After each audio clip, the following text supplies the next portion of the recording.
nuestro invitado de hoy. Hola, quisiera presentarse para nosotros. Hola, ¿qué tal? Soy Joaquín Sánchez y vivo en Tenerife. Qué bien. Ok, mi primera pregunta es pues, ¿de dónde es usted? Porque yo sé que me contó que ha vivido en muchas partes. ¿Con qué lugar se siente más identificado? Pues la verdad, yo nací en Málaga, que es en el sur de España, y ahora vivo en Tenerife. He vivido también en Barcelona, que es otra parte un poco más al norte de España, pero yo me siento de donde vivo y donde estoy a gusto. Un poco la sensación de haber vivido en varios sitios y también he vivido en Alemania y en Inglaterra, entonces siempre he disfrutado del sitio donde estoy y tengo la sensación de que yo personalmente no me considero extranjero en ningún sitio. A lo mejor los demás sí me pueden ver como extranjero, pero yo personalmente tengo la idea de que estoy habitando en un sitio que es mi sitio. O sea, es ciudadano del mundo. Sí, esa frase se ha hecho, ¿verdad? Recientemente. Ok, pero como ha vivido en muchas partes, ¿cómo piensa que habla usted? ¿Cómo es su dialecto? A ver, yo creo que tengo un acento de ningún sitio. ¿Por qué? Pues porque habiendo nacido en Málaga y vivido en Barcelona y en otros países, al final el acento se pierde, ¿verdad? Y creo que tengo un acento como muy neutro, ¿verdad? ¿Qué opinas tú? ¿Tú has vivido Ni en idea, Madrid? para mí es como habla usted como un español, pero para mi oído como que no puedo destacar las diferencias. Quizás usted nos puede hablar de las regiones, como cómo se habla en Málaga, cómo se habla en Barcelona. ¿Hay diferencias?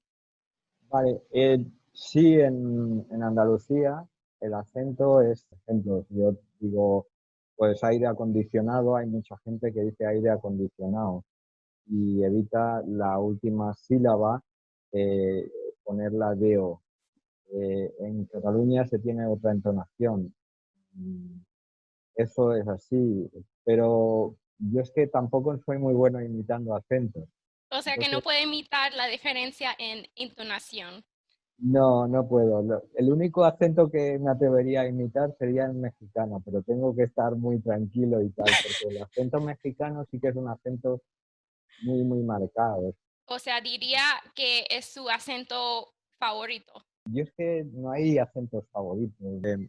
El acento mexicano considero que es el más importante ahora porque son 100 millones de habitantes en México y en España somos 47 millones de habitantes. Por tanto, para mí el acento mexicano es el más relevante ahora en España.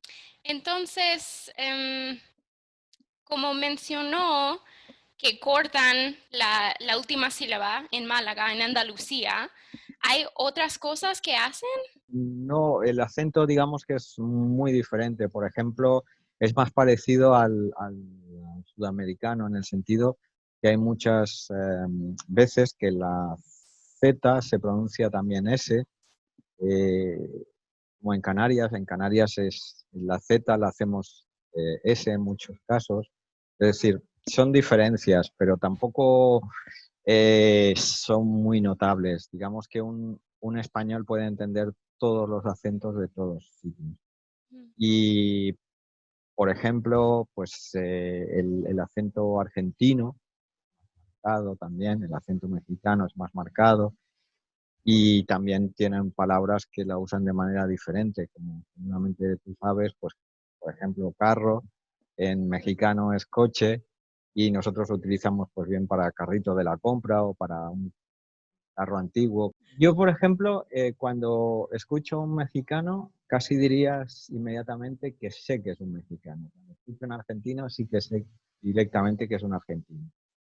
Los demás acentos, el acento colombiano, boliviano, etcétera, no los sé diferenciar, ¿verdad? No hemos tenido tanto trato a nivel de, a lo mejor, de películas. En cuanto a los españoles, sí que los sabemos diferenciar casi inmediatamente, pero cada vez está más está más difuminado esos acentos. ¿Por qué? Porque vemos mucha televisión, hay muchos soportes como YouTube, como las redes.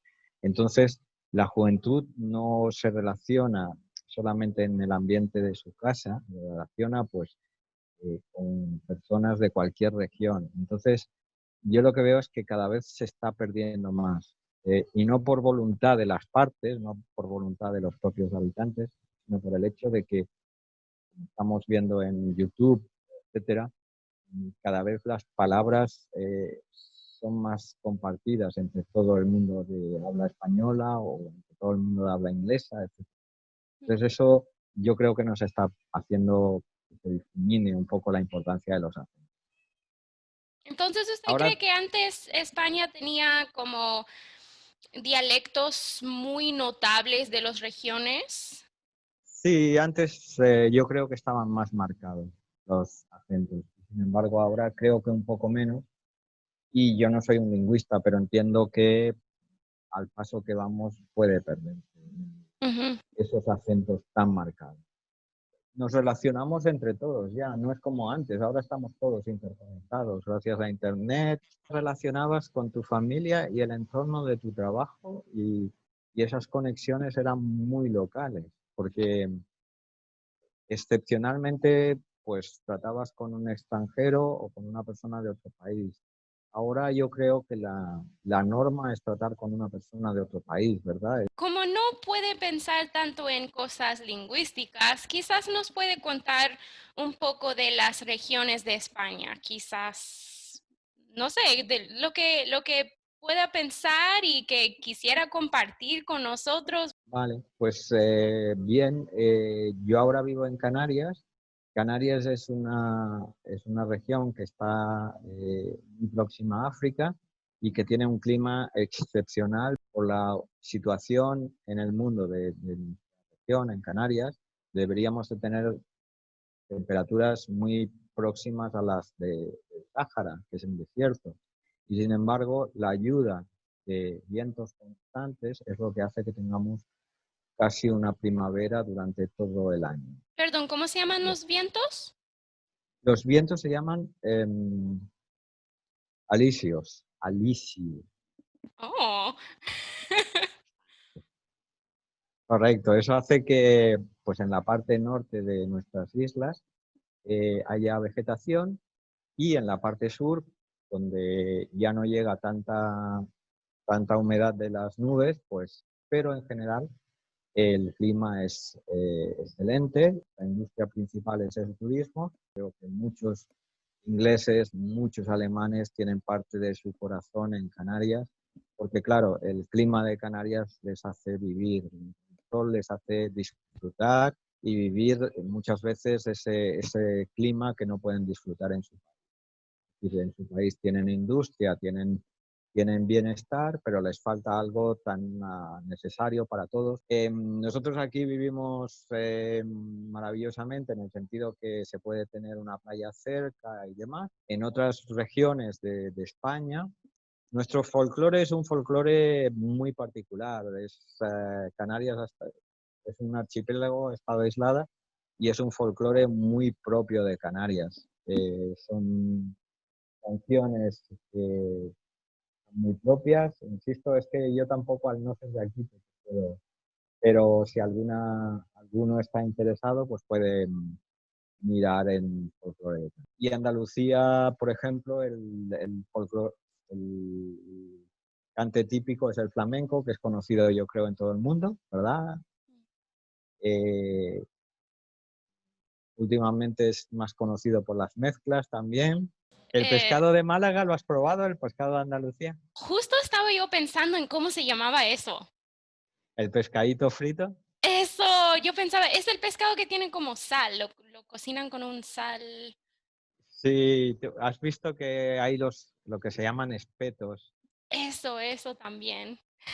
Qué bien. La playa, sobre carbón, y eso son sardinas.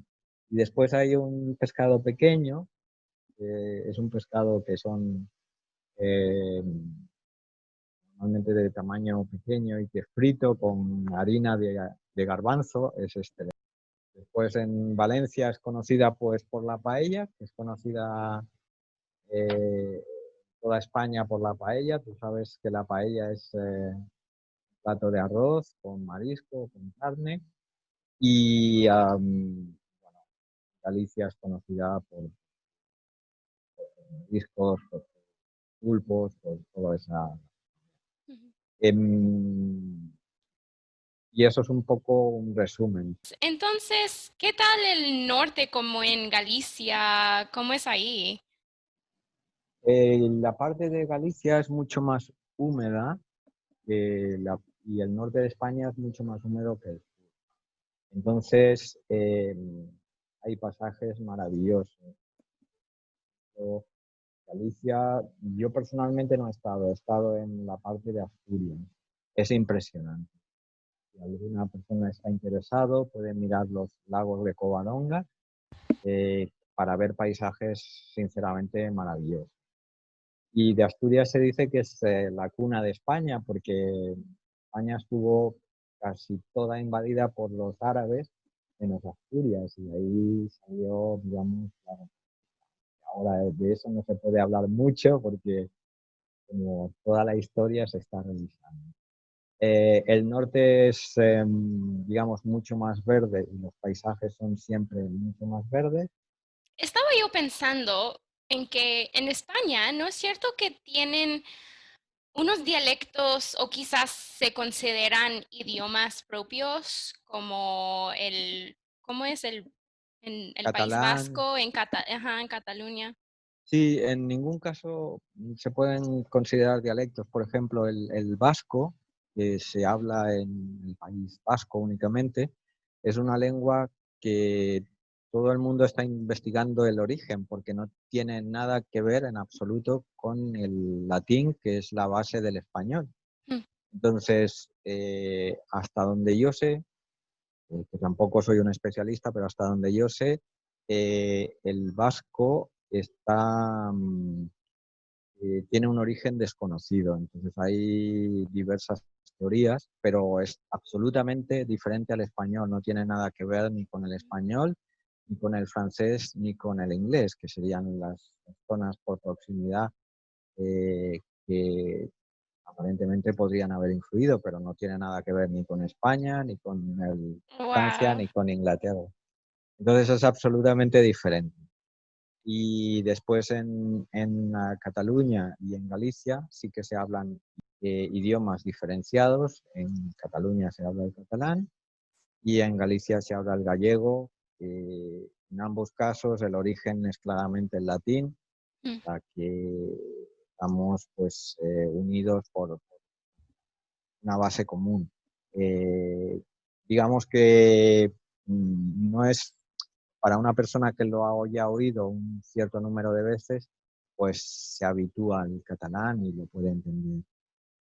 Y al... Cuando usted vivía en Barcelona, podía, no sé si tenía que estudiar catalán o hablar catalán. Bueno, las cosas han cambiado mucho. Cuando yo vivía en Barcelona, eso fue hace 40 años, grosso modo. Entonces, era cuando se empezaba a estudiar catalán de nuevo, Mm. porque por cuestiones políticas y demás, pues hubo un momento en el que no se veía bien el hablar catalán. Después, cuando yo tenía unos 20 años, se empezó ya a hablar catalán, a estudiar catalán, a tener diarios, periódicos en catalán, televisión catalana. Entonces ahora se habla mucho más que se hablaba antes. ¿Por qué También, piensa que no querían que la gente hablara catalán? básicamente yo imagino que había un concepto político que era de unión de España, y la unión venía dada por como un pensamiento único, es decir, no basado en tener todos el mismo idioma, todos las mismas bases, quiero decir, unas ideas únicas, cuando eso, pues, desde mi punto de vista, es imposible. ¿Verdad? Yo creo que se debe dar importancia a la diversidad, tanto de idiomas como de cultura, como de ideas y demás.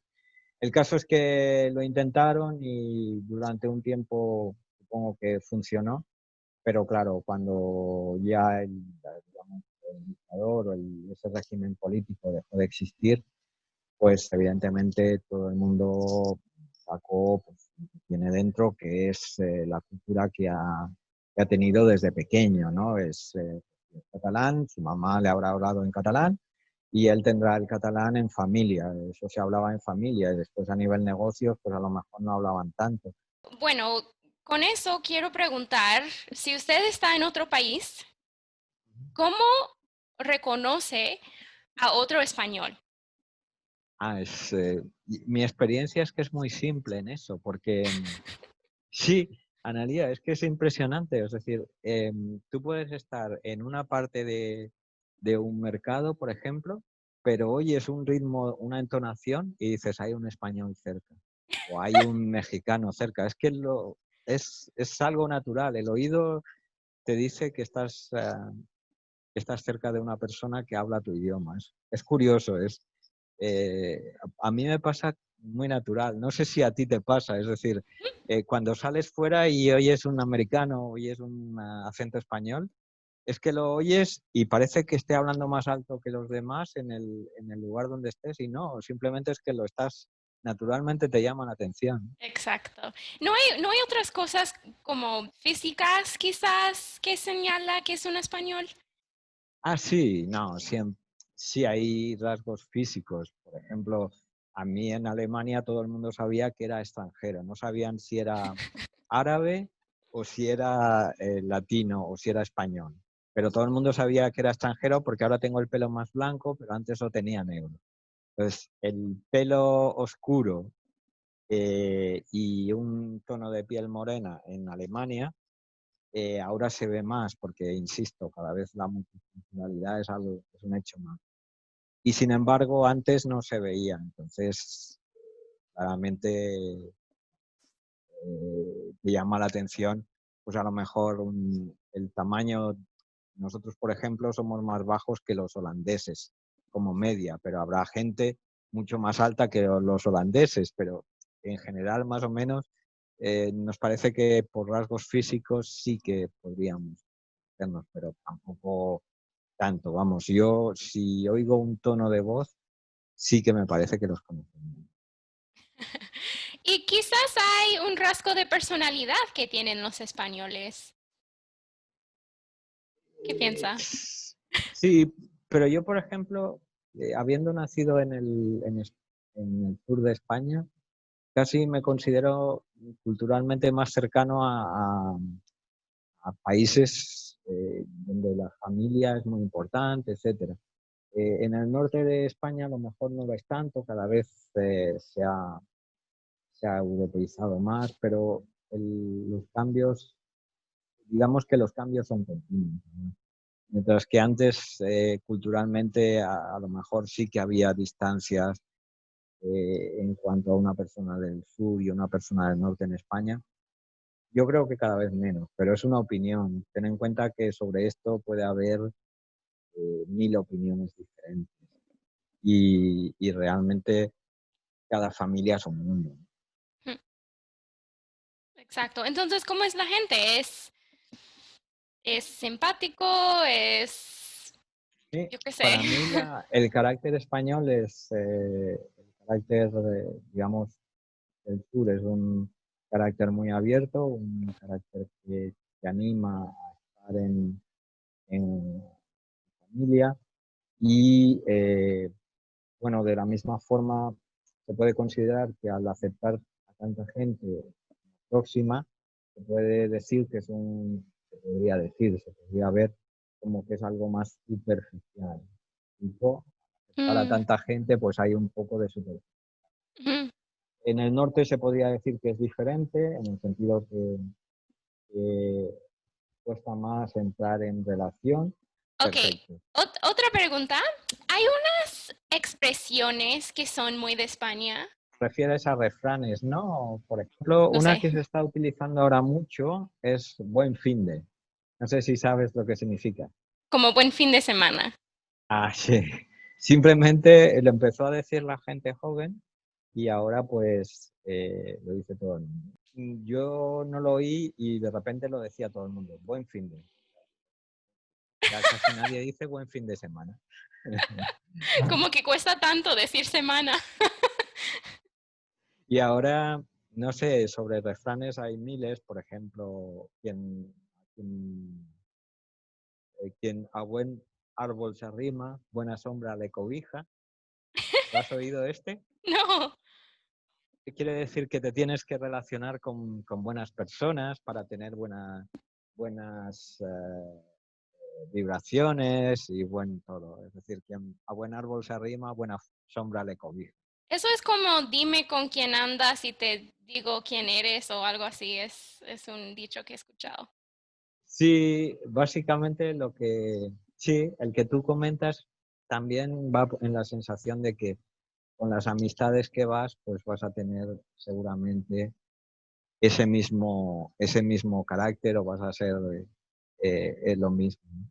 Como que a mí me llama la atención que los españoles siempre dicen cosas como que me cago en la leche o cosas raras. Para mí eso suena muy raro y el significado, o sea, si uno lo toma literal, es como que, pero ¿por qué la gente lo dice? ¿Qué quieren decir con eso? Sí, en realidad lo que estás diciendo es, yo creo que estás quitándote la tensión que tienes dentro, ¿verdad? Pero no tiene ningún sentido, porque no tiene ningún sentido. Es verdad, me cago en la leche, ¿qué significa? O me cago en 10, no sé, imagino que tendrá un origen lógico. En 10. Sí, me cago en 10, me cago ¿Qué? en mar que evita la palabra. ¿Y qué significa cuando la gente, yo he escuchado que siempre la gente decía como, hostias? Ah, sí, esa es una... ¿Qué es eso? Tú sabes lo que es una hostia, ¿no? Sí. La hostia es la hostia consagrada, es en la religión católica es lo que se da como el cuerpo de Cristo. Entonces, Ah, yo eso lo he utilizado, lo he oído como expresión. La verdad es que a mí, por una cuestión de religión, no me gusta utilizar esas expresiones, ni cualquiera que tenga que ver con la religión. Me parece que la religión tiene su sitio y que hay que respetarlo. Pero esa palabra la utiliza muchísima gente y dice, hostia, hostia. Y después está, te pego una hostia también. Sería, te doy un golpe, ¿no? Pero sí, es absurdo. De todas formas, yo personalmente ni lo uso ni me gusta esa expresión. Me parece, como tú has dicho, muy vulgar. Sin embargo, hay mucha gente que de cierto nivel, que a nivel coloquial, lo usa incluso a nivel negocio. Yo, esa palabra no me gusta nada, pero por una cuestión de respeto hacia las religiones. Tampoco me gustaría pues, decir una palabra de otra religión que pudiera perjudicar a otra persona. Tú has dicho la palabra para mí es vulgar, sí. No, sí. no la aprenda, que no la aprenda nadie, porque no, o sea, que sepa lo que es, pero que no la utilice en ese... Bueno, yo lo dije por haberlo escuchado muchas veces y siempre preguntarme qué querían decir. No, es cierto, pero claro, yo lo digo que no lo aprendan en el sentido de utilizarlo así. Es mi No. sugerencia, es mi sugerencia. Pero si van a España, lo dirán continuamente. Es como una muletilla. Hmm. ¿Qué es una Cuando muletilla? una muletilla, yo lo entiendo que es algo que tú utilizas cuando no sabes qué decir. Es decir, Mm, mientras estás diciendo eso, estás pensando qué vas a decir de cualquier aspecto, de cualquier. Entonces, te sorprende algo y la gente dice, hostia, pero podría decir cualquier cosa en su lugar, ¿no? Podría decir, a ver, o ¿Y qué dice usted? yo no, normalmente me paro y pienso, no digo nada, digo, déjame ver o espera. no, quiero decir que hay 1000 palabras que puedes usar, pero todo el mundo tiene muletillas, es decir, Ujú. palabras que usa cuando algo te sorprende o cuando algo ves extraño. Entonces, mientras piensas qué vas a decir, pues, Bueno, muchísimas gracias. Estoy súper agradecida que ha decidido dejarme entrevistarle. gracias a ti, Analía, ha sido un placer. Hola! Thanks for watching La Llave Maestra. Don't forget, like, subscribe, leave me comments, and I'll see you next time. Donde tú tienes la llave, you have the key.